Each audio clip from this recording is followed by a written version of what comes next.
Everyone.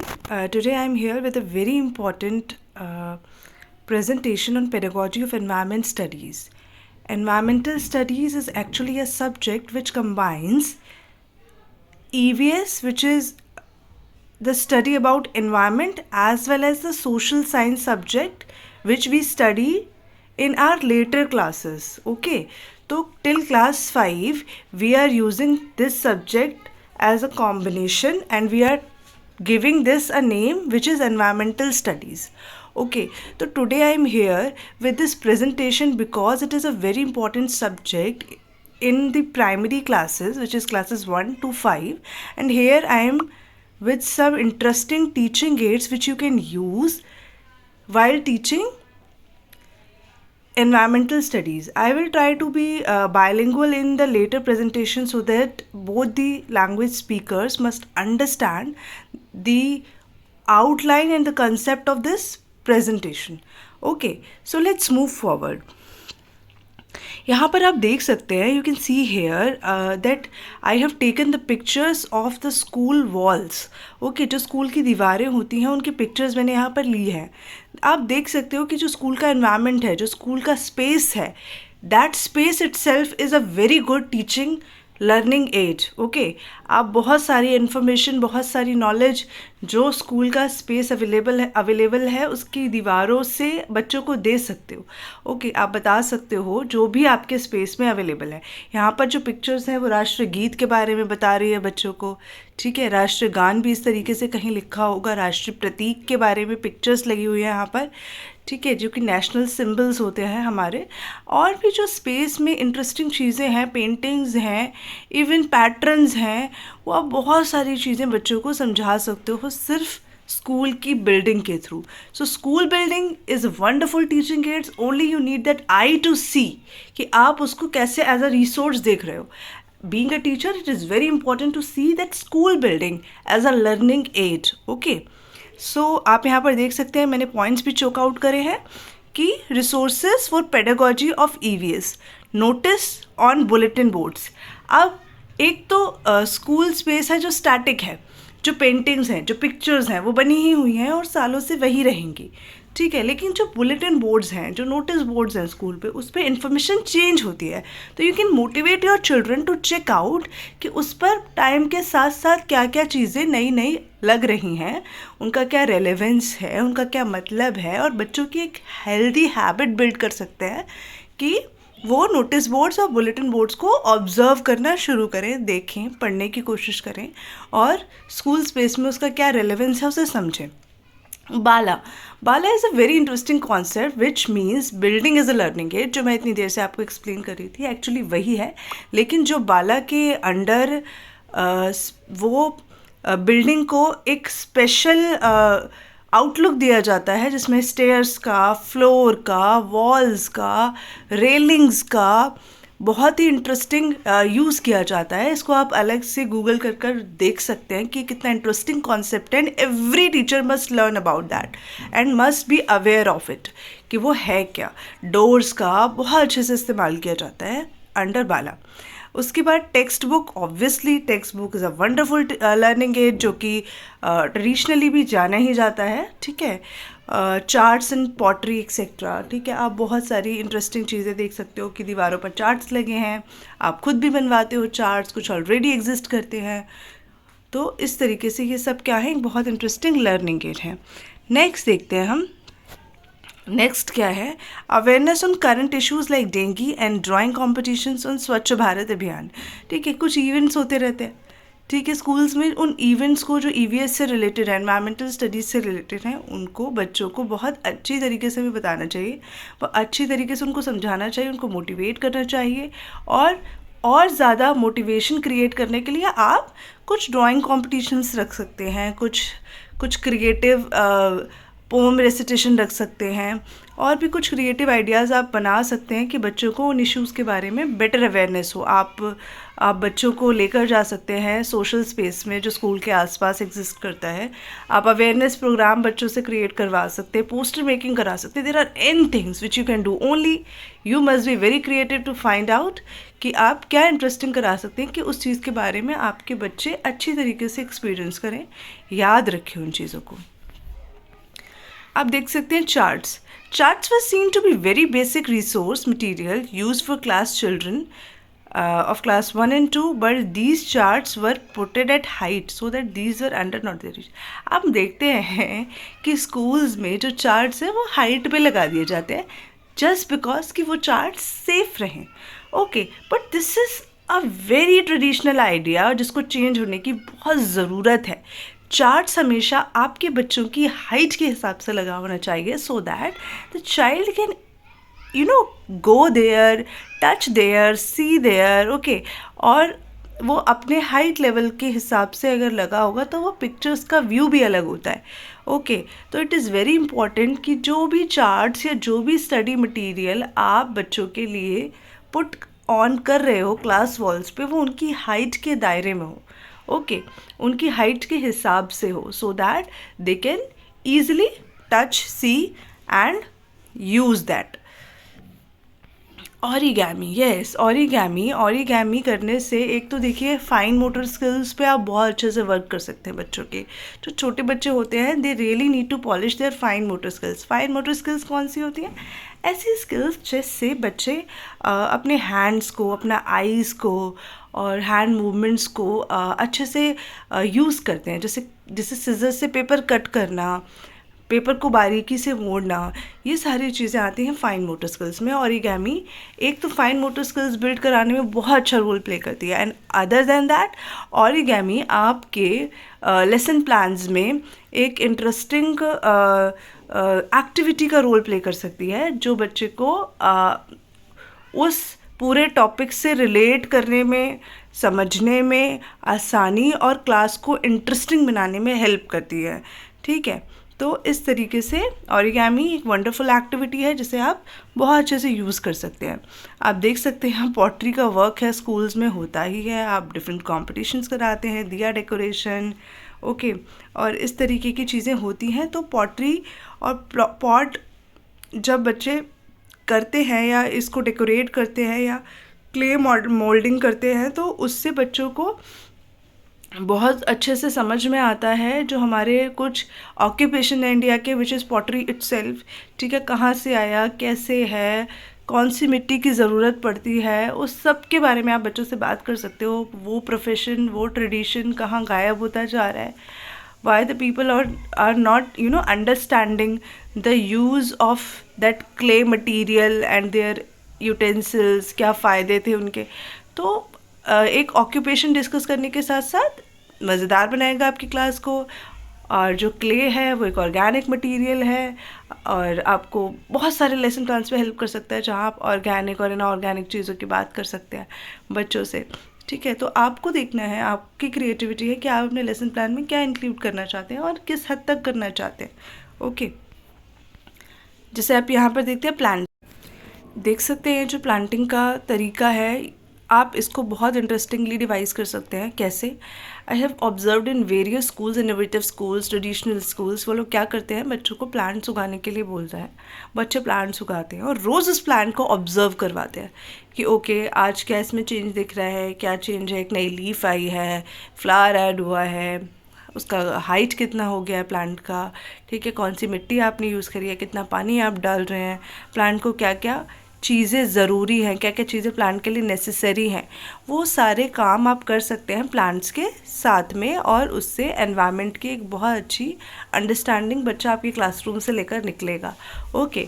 और plants के लिए आप सेंसिटिव बना सकते हैं बच्चों को कि उसको हार्म नहीं करना, उसको ख़राब नहीं करना, leaves are very important, what they give to us, everything we can discuss about the plants, but just not from the textbook, but what we can do is by a practical method where the children rear a plant and बड़ा करने के साथ साथ पौधों को वो ये समझे कि क्या कैसे ग्रो हो रहा है प्लांट ना, पूरा प्रोसेस क्या है, that process the children must understand, that is very interesting, आपका क्लासरूम अच्छा बनाएगा। आगे हम देखते हैं डिज़ास्टर मैनेजमेंट। हाँ, ये एक बहुत इंटरेस्टिंग इंपॉर्टेंट इशू है आपके स्कूल में कि कभी भी कोई भी डिज़ास्टर आता है तो आप उसको कैसे डील करेंगे। उसके लिए आप मॉक ड्रिल्स करवाते हैं। मॉक ड्रिल्स करवाने के साथ साथ आप बच्चों को बेसिक नॉलेज और अंडरस्टैंडिंग देते हैं। हूटर सिस्टम पर कैसे रिएक्ट करना है, जब किसी डिज़ास्टर पे अगर आप हूटर बजता है स्कूल में तो कैसे बच्चे उस पर रिएक्ट करेंगे। ये सारी इंटरेस्टिंग चीज़ें हैं, ये सारी इम्पॉर्टेंट चीज़ें हैं जो हम बच्चों को अवेयर करवाएंगे, ठीक है। और स्कूल स्पेस में ही जो चीज़ें अवेलेबल हैं उनको अच्छे से यूटिलाइज़ करते हुए और भी आप इंटरेस्टिंग नई चीज़ें समझाएंगे। कुछ वीडियोस इंट्रोड्यूस करा सकते हैं डिज़ास्टर्स की, कि बच्चों को समझ में आए कि व्हेन अ डिज़ास्टर कम तो क्या होता है एक्चुअली। ओके, तो रैंडम सेशंस हो सकते हैं, मॉक ड्रिल्स हो सकती है परफॉर्म्ड इन स्कूल्स, और ये सारी चीज़ें हैं। अब क्लास 1 और 2 में कोई टेक्स्ट बुक नहीं है ईवीएस की। अगर आप एनसीईआरटी को समझें और देखें, मैं एनसीईआरटी करिकुलम और सीबीएसई करिकुलम फोकस्ड बात कर रही हूँ, सॉरी मैं इसे लेट मेंशन कर रही हूँ। तो अगर आप समझेंगे तो क्लास 1 और 2 के लिए कोई ईवीएस की टेक्स्ट बुक नहीं है, तो हम किस अप्रोच के थ्रू जाने वाले हैं, ठीक है। हम बच्चों को वैल्यू एजुकेशन समझाने वाले हैं ईवीएस में, ठीक है, जिसके लिए हमें मोरल स्टोरीज़ और हैप्पीनेस करिकुलम की स्टोरीज़ आर वेरी इंटरेस्टिंग। आप उसको भी यूज़ कर सकते हैं, आप अपनी स्टोरीज़ भी क्रिएट कर सकते हैं। कुछ एक्टिविटीज़, कुछ थिएटर गेम्स को आप ऐसे चेंज कर सकते हैं कि आपके ईवीएस के प्लान्स में फिट बैठे, है ना, कि कैसे हमें एक दूसरे की रिस्पेक्ट करनी है, कैसे बच्चों को बिल्कुल क्लास 1 और 2 से ही जेंडर इश्यूज़ के लिए समझाना उस तरीके से नहीं है, लेकिन हाँ एक सेंसिटिविटी क्रिएट करना है to respect each and every human being around, respective of their gender, ठीक है। और जो फेस्टिवल्स होते हैं, ठीक है, उसमें आप समझा सकते हो कि क्या करना है क्या नहीं करना है, पेपर मेकिंग एक्टिविटीज़। तो क्लास 1 और 2 में टेक्स्ट बुक फ्री है ईवीएस की स्टडी एनसीईआरटी के अकॉर्डिंग, तो हमें ये चीज़ समझनी है और उस हिसाब से ही हमें अपने बच्चों को इंटरेस्टिंगली पढ़ाना और बताना है।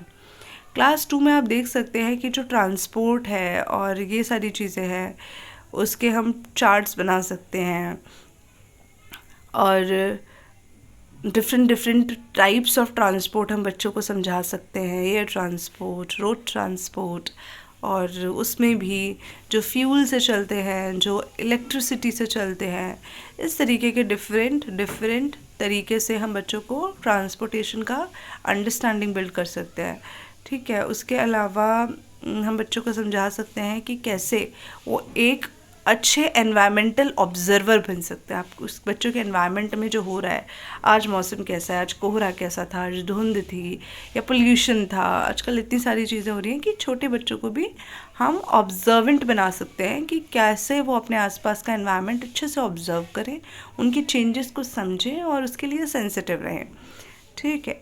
तो फैमिली ट्री, यस, इतनी सारे एनवायरनमेंट की जब हम बात करते हैं तो हम ये समझने की कोशिश करते हैं कि बच्चों का एनवायरनमेंट शुरू कहाँ से होता है। तो हमें ये समझने की ज़रूरत है कि जब भी हम ईवीएस की हिरार्की, मतलब हम समझते हैं कि हमें कहाँ से शुरू करना है बच्चे का ईवीएस का चैप्टर या बच्चे की ईवीएस की समझ, तो हमें ये समझना है कि सबसे पहले हमें बच्चे की फैमिली से शुरू करना है। We must understand that the first environment for the child is its family. तो फैमिली में आप क्या एक्टिविटीज़ क्रिएट करोगे, फैमिली ट्री बनवाओगे, फैमिली के बारे में बच्चों से बात करोगे, बिकॉज क्लास 1 और 2 is very much oral stage for the children, कि आप उसको ओरली जितनी चीज़ें बात कर सकते हैं, डिस्कस कर सकते हैं एक्टिविटीज़ के थ्रू या अदरवाइज, वो सबसे अच्छा है।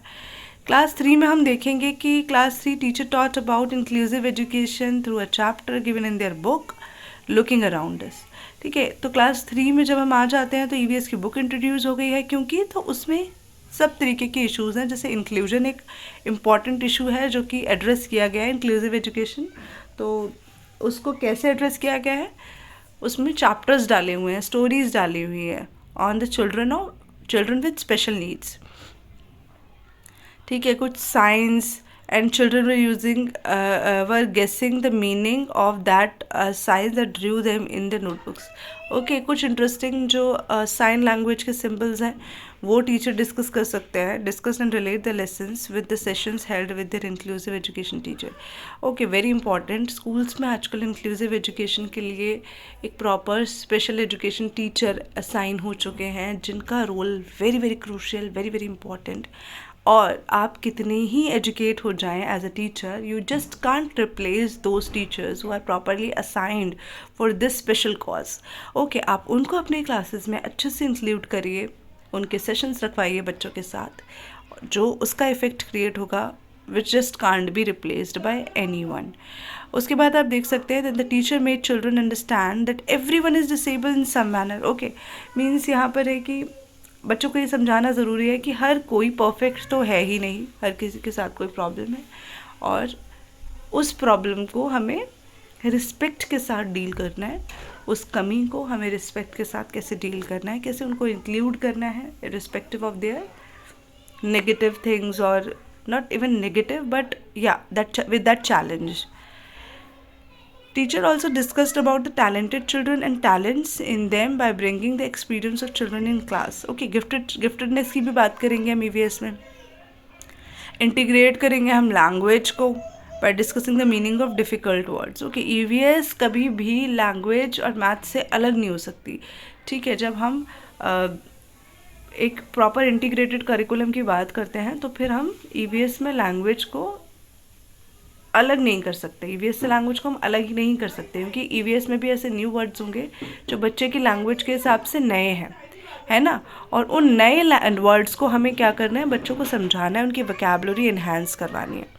क्लास 4 में हमने क्या देखा, जब हमने क्लास ऑब्ज़र्व की during the school observation program, तो वहाँ पर क्लास 4 में क्या था कि हमारी दिल्ली का एक चैप्टर था, उसको टीचर पढ़ा रही थी. कैसे पढ़ा रही थी, एक्सपीरियंसेस बता रही थी अपने, कि भाई मैं वहाँ गई घूमने तो ये देखा, वहाँ गई तो ये देखा.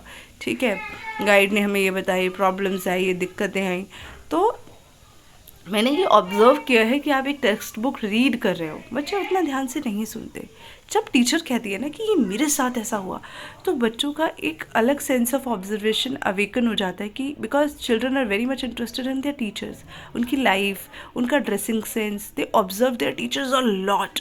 That is why your personality must be very good, so that आपके बच्चे वही ऑब्जर्व करके वही बनने वाले हैं. तो जब टीचर के अपने एक्सपीरियंसेस बताती है तो बच्चे बहुत ध्यान से सुनते हैं. तो आपके एक्सपीरियंसेस एक बहुत अच्छा टीचिंग एड है, तो आप वो ज़रूर इंक्लूड करें अपनी क्लास में एक अच्छे हेल्दी वे में, ताकि बच्चे उसे समझें और उसको बेटर अंडरस्टैंड कर पाएँ. Teacher also announce that they will go for a Delhi visit in December. बच्चों को लेकर भी जाया जाता है दिल्ली दर्शन पर हमारे दिल्ली के सरकारी स्कूलों से. ठीक है, इस साल सभी को पता है कि सभी अमृत उद्यान, जो फॉर्मरली मुगल गार्डन था, बच्चे वहाँ गए. ठीक है, तो दिल्ली में बहुत सारी इंटरेस्टिंग चीज़ें हैं जिसके बारे में टीचर्स उन्हें अवेयर कर रही थी थ्रू द एक्सपीरियंसेस और विजिट्स. फेस्टिवल्स इन इंडिया, मेरा भारत, सोशल साइंस की बुक आ जाती है क्लास 4 में. मैंने बताया क्लास 1 और 2 में बुक ही नहीं है, और क्लास 3, 4, 5 में EVS और सोशल साइंस की अलग अलग बुक्स हैं. तो मेरा भारत करके क्लास 4 की जो बुक है उसमें फेस्टिवल्स के बारे में टीचर्स ने पढ़ाया. ठीक है, इससे आप बच्चों के एक्सपीरियंसेस लें और फिर क्लास में पढ़ाएं कि आप ईद पे क्या करते हो, आप दिवाली पे क्या करते हो, आप गुरुपुरब पे क्या करते हो, आप क्रिसमस कैसे मनाते हो. तो बच्चों को इंक्लूडेड फील होता है अपनी क्लास में. रीडिंग एबिलिटी पर वर्क ऑन करने के लिए बच्चों को पढ़ने के लिए ज़रूर बोलें. That time is very important, that reading time. ठीक है, और जो फेस्टिवल अपकमिंग है, सारे फेस्टिवल्स के बारे में डिस्कस करेंगे, लेकिन जो फेस्टिवल अपकमिंग होगा उससे रिलेटेड आप एक्टिविटीज़ प्लान कर सकते हैं अपनी क्लास में, ताकि बच्चे और अच्छे से जॉयफुल लर्निंग करें. क्लास 5 में व्हाट आई हैव ऑब्जर्व कि टीचर ने EVS का बदलते परिवार का चैप्टर पढ़ाया, जिसमें माइग्रेशन के बारे में बात हुई थी. कैसे लोग गांव छोड़ के शहर आए, कैसे लोग शहरों में लाइफ स्पेंड करते हैं, कैसे उनकी पहली लाइफ थी, कैसे उनकी लाइफ अब हो गई, क्या प्रॉब्लम्स उनको फेस करनी पड़ रही हैं, क्या फ़ायदे उनको हो रहे हैं जो वो आ रहे हैं. तो क्लास 5 का बच्चा ये सारी चीज़ें समझ सकता है, क्योंकि everybody belongs to some place. No, हम सभी बैकग्राउंड से कहीं ना कहीं से जुड़े हुए हैं. तो बच्चा समझ पाता है कि कैसे वो जुड़ाव इस्टेब्लिश होता है। Discussed about the nuclear and combined joint family, ठीक है, अलग अलग टाइप्स ऑफ फैमिली जो एग्जिस्ट करती हैं उसके बारे में हम बच्चों से डिस्कस कर सकते हैं। बच्चे ही अलग अलग फैमिली से आ रहे होते हैं, वो खुद ही बता देंगे आपकी फैमिली में कौन कौन है, आपकी फैमिली में कौन कौन है। तो उससे हम डिस्टिंग्विश करवा सकते हैं कि इस तरह की फैमिली होगी तो हम उसको ये बोलेंगे, इस तरह की फैमिली होगी तो ये बोला जाएगा।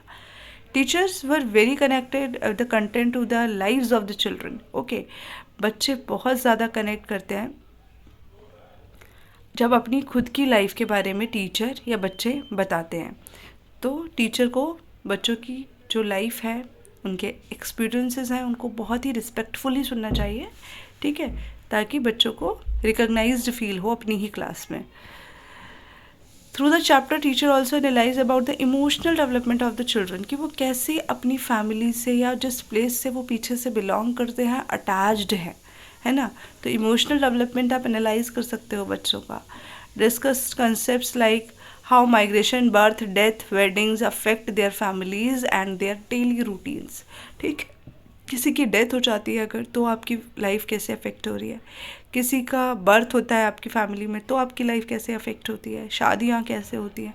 तो ये सारी चीज़ें आप सोशल साइंसेस और ईवीएस के सब्जेक्ट्स में बच्चों को एजुकेटिवली क्लास में पढ़ाते हैं, उनके एक्सपीरियंसेस पर अपने लेसन प्लान्स बिल्ड करके। Teachers use of language, it is very important, very very important topic कि टीचर लैंग्वेज को कैसे क्लास में यूज़ कर रही है। ऑब्वियसली आपको एक ऐसा मोड ऑफ इंस्ट्रक्शन यूज़ करना पड़ेगा जो आपके बच्चों को समझ आए, okay, which is Hindi. In are case हम हिंदी अपनी क्लासेस में यूज़ करते हैं कि हम जहाँ दिल्ली में पढ़ा रहे हैं वो हिंदी माध्यम के बच्चे ज़्यादा हैं, ठीक है। इंग्लिश मीडियम कहने को इंग्लिश मीडियम्स हैं, हम कुछ बेसिक वोकैबुलरी ही यूज़ कर सकते हैं सेकेंड लैंग्वेज को बच्चों को समझाने के लिए, पढ़ाने के लिए, लेकिन वो सब कुछ भी बिल्ड होगा फर्स्ट लैंग्वेज से, विच इज़ हिंदी। पहली जो भाषा बच्चे की मातृभाषा जो है उस पे ही हमें उसकी सेकेंड लैंग्वेज को बिल्ड करना होगा, ओके।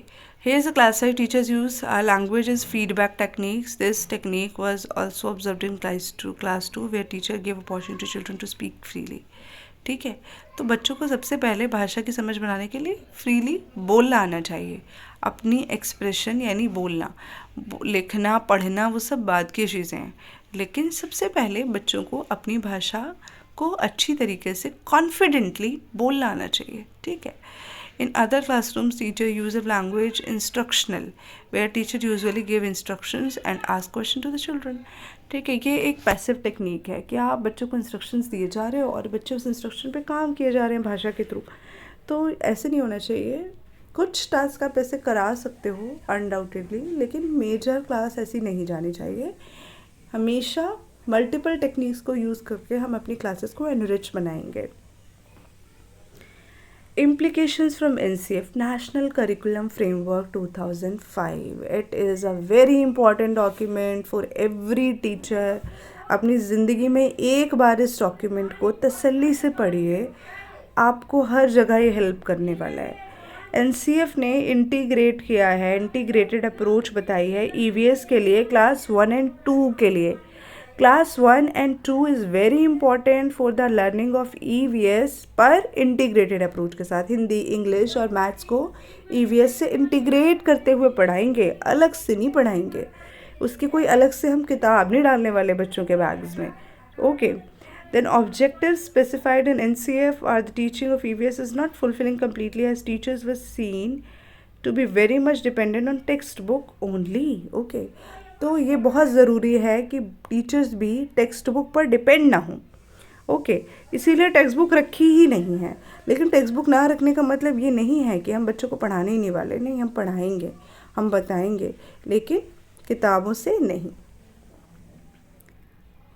और स्कूल्स में अक्सर देखा जाता है कि जो इंटरेस्टिंग रिसोर्स मटेरियल है वो अलमीराज में लॉक कर दिया जाता है, ठीक है, और जो कि बिल्कुल भी सही तरीका नहीं है। बच्चों के लिए रिसोर्सेज बाहर आने चाहिए, उनके हाथों में आने चाहिए और सेफ्टी के साथ आने चाहिए, because obviously these are important and expensive material जो कि तरीके से इस्तेमाल होना चाहिए, उसके बाद children learning inside the 4 walls of their classroom only, but in NCF it is clearly written about the importance of open learning space of learning. बहुत ज़रूरी है कि ओपन लर्निंग स्पेस होना चाहिए, 4 दीवारी में बच्चे नहीं पढ़ने चाहिए, आसपास का एनवायरनमेंट, पेड़ पौधे, जानवर, school building, everything is very very important to be integrated in the EVS teaching. ठीक है, NCF में साफ साफ आया कि स्कैफोल्ड बच्चों को करना बहुत ज़रूरी है।